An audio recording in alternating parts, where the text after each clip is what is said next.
उरणमधल्या नवघर जिल्हा परिषदेवर महाविकास आघाडीनं आपलं वर्चस्व प्रस्थापित केलंय।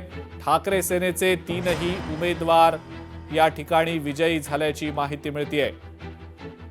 उरणमधली ही ब्रेकिंग न्यूज आहे।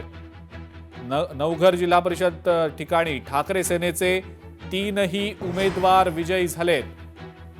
माजी आमदार मनोहर भोईर यांचं वर्चस्व इथं पाहायला मिळालेलं आहे।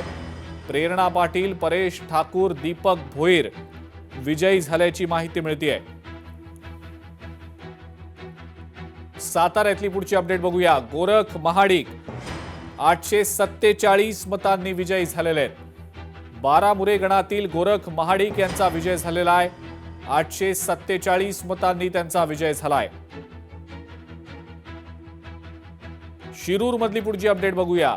शिरूरमध्ये भाजपचे राजेंद्र गावडे 3385 मतांनी विजयी झालेत।